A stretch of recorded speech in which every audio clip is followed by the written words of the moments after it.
오늘 말씀의 제목은 성전을 향하여라는 제목입니다. 성경은 열왕기상 8장 37절에서 40절에 있는 말씀, 저와 여러분이 한 절씩 교독하도록 하겠습니다. 만일 이 땅에 기근이나 전염병이 있거나 곡식이 시들거나 깐부기가 나거나 메뚜기나 황충이 나거나 적국이 와서 성읍을 에워싸거나 무슨 재앙이나 무슨 질병이 있든지 막론하고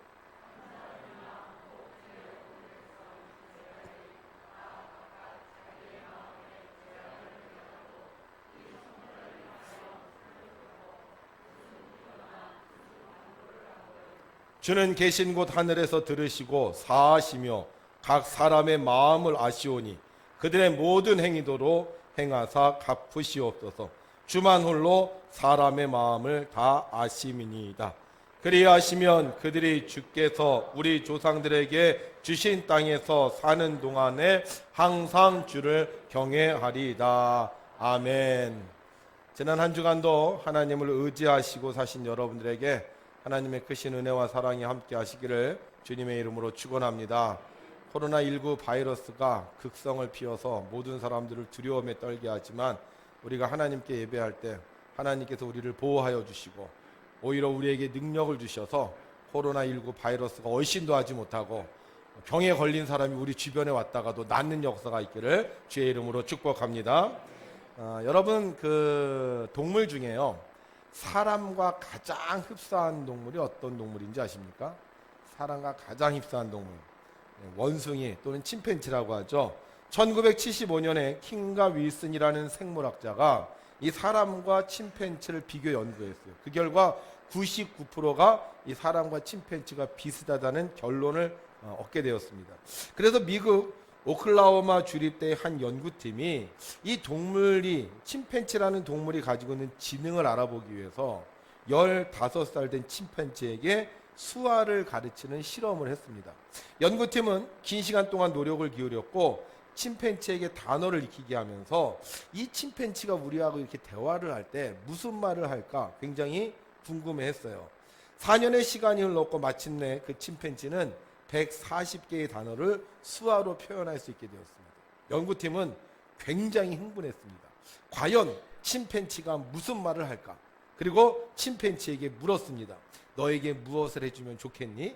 그러면서 연구팀은 침팬지가 한 말을 추측했습니다. 침팬지가 바나나를 먹고 싶다고 할 거야. 아니면 물을 먹고 싶다고 할 거야. 근데 여러분, 침팬지가 뭐라고 말했는지 아세요? 잠시 후 침팬지가 수화로 문장을 완성했습니다. 뭐라고 했느냐? 나에게 자유를 달라. 여러분, 사람과 가장 비슷한 동물이 원하는 것은 바로 자유였습니다. 하나님은 우리에게 자유를 주셨어요. 해도 되고 안 해도 되는 자유. 예배 드려도 되고 예배 안 드려도 되는 자유. 교회 나와도 되고 교회 안 나와도 되는 자유. 그런데 오늘 우리는 예배 드리는 자유를 선택을 했습니다. 왜 예배 드리는 자유를 선택했을까? 벌 받을까 봐?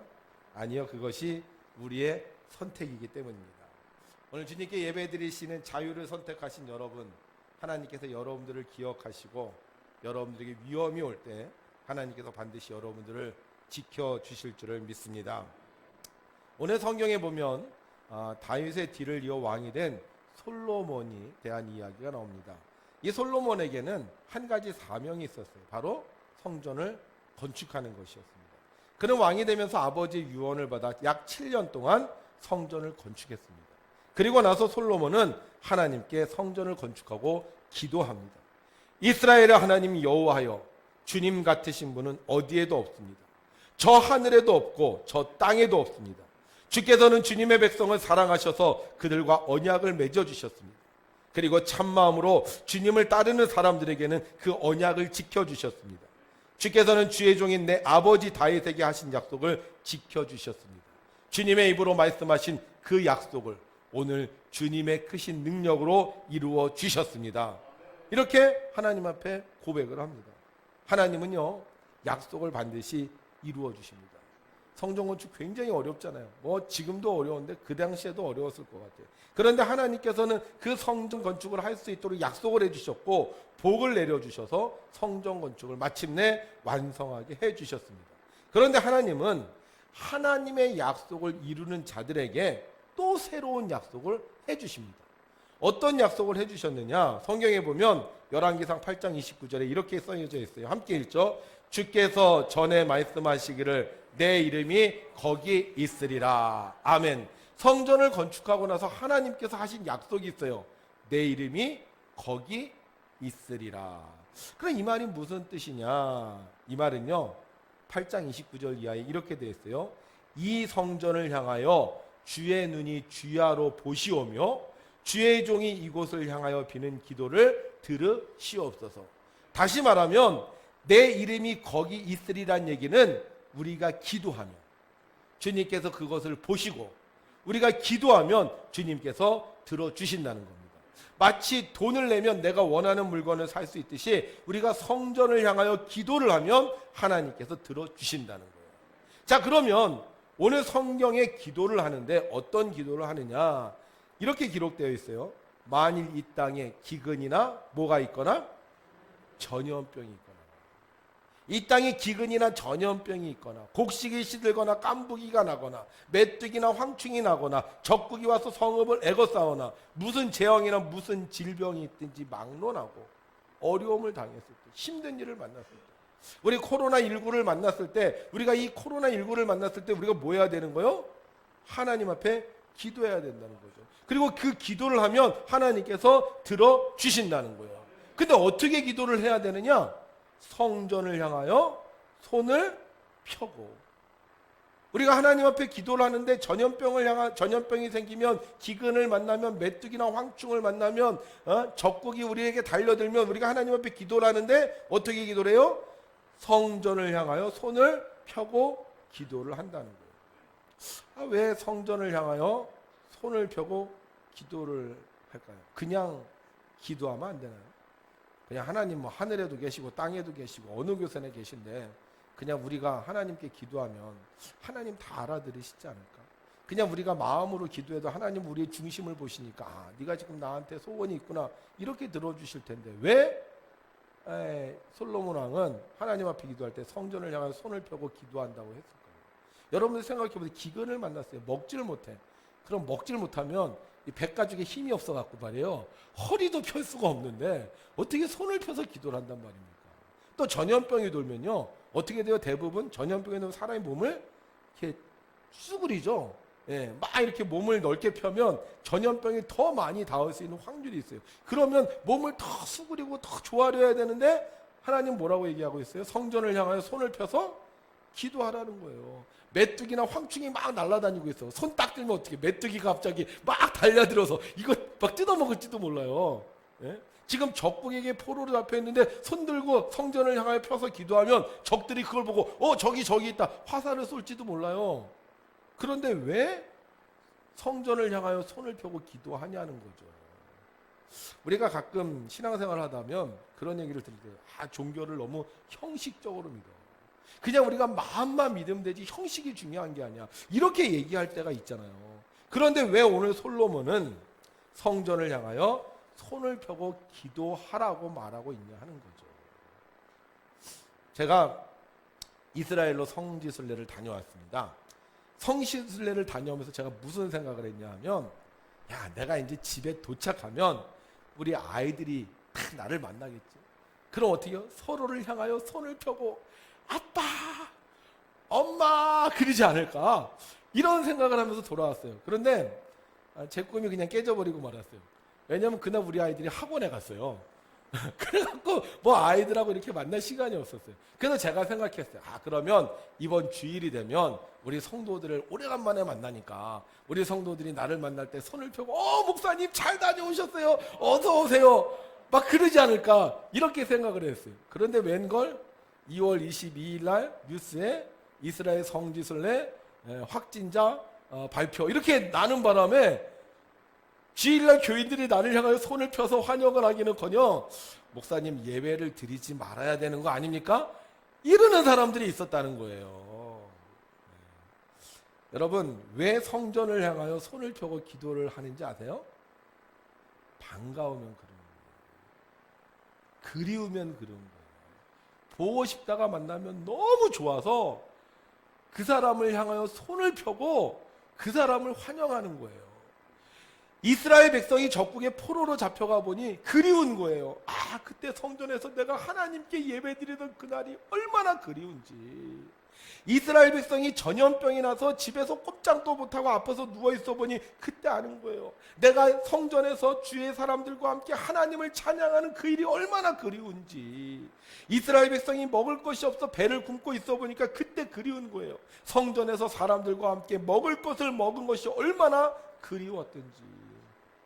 왜 솔로몬이 성전을 향하여 손을 펴고 기도하라고 합니까? 여러분들이 기도할 때 하나님을 그리워해야 된다는 거예요. 성전 가기도 싫어. 성전 가서 일하는 거 싫어. 성전 가서 먹는 거 아유 맛도 없어. 성전 가면 뭐해? 그러는 사람은 성전을 향하여 손을 펴서 기도할 수 없다는 거예요. 하나님이 정말 계시는 거야? 하나님 우리 정말 사랑하시는 거야? 정말 하나님이 능력 있으시는 거야? 이런 사람은 성전을 향하여 손을 펴서 기도할 수 없다는 거예요. 그러나 하나님을 그리워하는 사람, 하나님을 사랑하는 사람은 성전을 생각만 해도 몸이 향하게 되어 있고 성전을 생각만 하면 나도 모르게 손이 펴지게 된다는 거예요. 그래서 하나님을 그리워하는 사람은 성전을 향하여 손을 펴고 기도하는 겁니다. 하나님은 우리를 사랑하세요. 어느 정도로 사랑하신다고 배웠어요? 죽기까지 사랑하신다고 배웠어요. 우리를 위해 죽는 것도 두려워하지 않는 분이 하나님이셨어요. 그래서 하나님은 죄인된 우리를 외면하신 것이 아니라 모른 척 하신 것이 아니라 우리를 향하여 몸을 돌리셨고 손을 펴신 것뿐만 아니라 우리 안에 직접 오셔서 우리 죄를 다 짊어지시고 십자가에 돌아가셨습니다. 하나님이 우리를 사랑하지 않았다면 우리 가운데 오시지 않았을 거예요. 하나님이 우리를 사랑하지 않았다면 우리를 향해 손을 펴시지 않았을 거예요. 그러나 우리를 사랑하셨기에 하나님은 땅 끝에서부터 우리를 붙들고 땅 모퉁이에 있는 우리를 부르시고 너는 나의 종이라 내가 너를 택하고 실어버리지 아니하였다 하고 말씀하시는 사랑의 하나님이십니다. 하나님이 그리우면 성전을 향하여 손을 펴고 기도하는 거예요. 예배가 그리우면 성전을 향하여 손을 펴고 기도하는 거예요. 봉사가 그리우면 같이 교제하는 것이 그리우면 같이 함께하는 것이 그리우면 성전을 향하여 손을 펴고 기도하는 거예요. 솔로몬이요. 기도하는 거예요. 한 사람이나 혹 주의 온 백성 이스라엘이 다 각각 자기의 마음의 재앙을 깨닫고 이 성전을 향하여 손을 펴고 무슨 기도나 무슨 기도를 하거든 주는 계신 곳 하늘에서 들으시고 사하시며 각 사람의 마음을 아시오니 그들의 모든 행위대로 행하사 갚으시옵소서. 주만홀로 사람의 마음을 다 아심이니이다. 하나님이 우리 마음을 아시네. 그래 네가 나를 그리워했구나. 그래 네가 성전에 오고 싶어 했구나. 그래 네가 예배 드리고 싶어 했구나. 그래서 전염병으로 인하여 기근으로 인하여 재앙으로 인하여 성전에 나오지 못할 때 성전을 향하여 손을 펴고 기도하면 하나님께서 들으시고 구원해 주신다는 겁니다. 이번 코로나19로 인하여 여러 가지 뉴스를 거의 매일 듣고 있습니다. 그러다가 어느 날 문득 한 뉴스가 계속 제 귀에 들려왔어요. 중국 우한 3차 귀국자들과 귀국자들의 가족 등 148명이 2주간의 격리 상황을 마치고 오늘 오전 경기도 이천 국방어학원을 퇴소했습니다.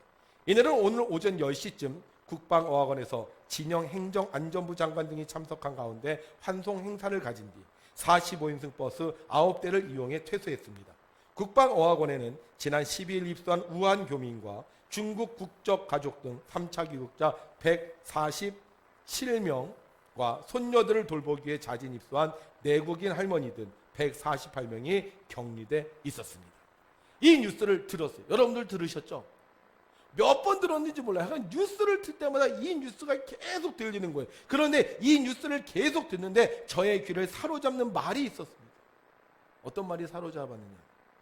손녀들을 돌보기 위해 자진 입소한 내국인 할머니. 손녀들을 돌보기 위해 자진 입소한 내국인 할머니라는 소리가 계속 들렸어요. 이번 코로나19는 할머니들에게 매우 위험합니다. 그런데 그 할머니가 자진 입소했다는 거예요. 자칫 잘못하면 이 코로나19에 감염되어 이 할머니가 죽을 수 있다는 거예요. 그런데 이 할머니가 입소했대요. 왜? 손녀 때문에. 1살과 3살 된 손녀 때문에. 이 아이들의 어머니는 중국인입니다. 그런데 엄마 혼자서 이 두 아이를 돌볼 수가 없다는 거예요. 그래서 친할머니가 우한에서 왔을 때 내가 그 손녀들을 돌보겠다고 같이 입소를 한 거예요. 다른 사람은 근처에 가지도 않아요. 제 친구도 이천에 있는데요. 그 이천의 친구는 제가 만날 생각도 안 합니다. 그런데 이 할머니는 손녀가 그리운 거예요. 손녀가 아플까 봐. 손녀가 걱정이 돼서 할머니는 코로나19에 감염되든지 어떠든지 상관없이 스스로 입소한 거예요. 제 생각에는요. 이 할머니가 내가 입소하겠습니다. 그러니까 거기 있는 감시원들이 그래서 할머니 입소하세요? 이러지 않았을 거라고 생각해요. 입소한다 그랬을 때 그 사람들이 안 됩니다 할머니 위험합니다 집에 가십시오 우리 정부가 알아서 하십시오 이러지 않았을까요? 그런데 할머니가 고집 피웠겠죠. 제 생각엔 이렇게 말했을 것 같아요. 내 새끼들이다 내가 알아서 한다. 손녀들이 그리우니까 손녀가 있는 곳을 향하여 가는 거예요. 손녀들이 그리우니까 손녀를 향하여 손을 펴고 애구 내 새끼 하는 거예요. 오늘은 3.1절 101주년이 되는 날입니다. 1919년 3월 1일 우리나라 백성들 손을 펴고 대한독립 만세를 외쳤어요. 손 펴고 태극기 흔들면서 대한독립 만세 외치면 어떻게 돼요? 죽는 거예요. 끌려가는 거예요. 그 집안이 망하는 거예요. 대한독립 만세 한다고 해서 뭐 바뀌는 게 있어요? 아무것도 없습니다. 근데 왜 우리 선조들은 손을 펴고 대한독립 만세를 외칩니다? 그리운 거예요. 우리 대한민국이 독립하는 게 그리운 거예요. 조선인으로서 조선의 땅에서 조선을 위해 사는 게 그리운 거예요. 그래서 일본 사람들이 자기를 잡고 고문하고 죽여도 그들은 손을 펴고 대한독립 만세를 외쳤습니다. 우리 정말 이런 사람들처럼 하나님을 그리워해봤나요? 성전을 그리워해봤나요? 예배를 그리워해봤나요? 저는 충주나 제천을 나갔다 가끔 저녁에 집에 들어올 때가 있어요. 그러면 차를 타고 오면서 제가 제일 열심히 찾는 게 있습니다. 뭘 찾을까요, 제가? 교회를 찾아요. 우리 교회가 어디 있지? 불은 잘 켜져 있나? 그래서 교회를 찾아요. 여러분들도 그래 보셨어요? 주일인데 교회 가야지, 예배 드려야지, 오늘 가서 열심히 봉사해야지, 우리 성도들하고 밥 먹어야지. 마스크를 써서 아멘하는 분들이 아무도 없는 거 제가 이해하겠습니다만 그런 마음으로 살아요. 아니면 귀찮아, 무슨 예배가 2번씩이나 있어, 오늘은 왜 이렇게 주일이 빨리 들어오는 거야, 꼭 내가 오늘도 봉사해야 돼, 이런 생각을 갖지 않았는지. 저는 요즘 답답합니다. 큰 소리로 찬양하지 못해서 답답하고요. 우리 성도들하고 할렐루야 외치지 못해서 속상하고요. 예수 믿으면 구원받습니다, 이 얘기를 못해서 답답해요. 우리 그랬잖아요. 예수 믿으면 구원받는다고, 예수 믿으면 병 고침 받는다고, 예수 믿는 게 예수님께서 우리를 구원해 주신다고 얘기했잖아요. 근데 우리 코로나19 앞에서 아무도 말하지 못하고 있어요. 그러나 우리 마음은 하나님께서 아실 겁니다. 우리가 성전을 향하여 두 손을 펴고 기도하면 하나님은 우리가 얼마나 하나님을 그리워하는지, 우리가 얼마나 성전을 그리워하는지, 우리가 얼마나 예배를 그리워하는지 하나님은 우리를 반드시 기억하실 겁니다. 이 코로나19 바이러스로 인하여 예배가 언제까지 계속될지는 모르겠어요. 그러나 우리가 어려움을 당했다, 특별히 이번 전염병을 만났을 때 성전을 향하여 손을 펴고 기도하는, 하나님께서 우리 기도를 들어주시고 반드시 전염병이 이 땅에 속히 사라지게 해 주실 것을 믿습니다. 오늘 이곳에 오신 성도 여러분, 그리고 동영상으로 이 예배를 드리는 여러분, 이번 기회를 통해 예배의 소중함, 교회의 소중함을 깨달으시고 앞으로 살아가는 동안 정말 교회를 그리워하고 하나님을 그리워하고 예배를 그리워하는 여러분들이 되셨으면 좋겠습니다. 교회와 예배를 피해 도망가는 사람이 아니라 예배를 그리워하셔서, 찬송을 그리워하셔서, 기도를 그리워하셔서, 헌신을 그리워하셔서, 전도를 그리워하셔서, 순종을 그리워하셔서 정말로 하나님을 사랑하는 우리의 마음이 하나님께 전달되고 우리의 기도가 응답되어서 하나님께서 재앙을 멈추시고 전염병을 멈추시고 우리를 구원해 주시는 역사가 우리 모든 성도들에게 있기를 주님의 이름으로 축원합니다.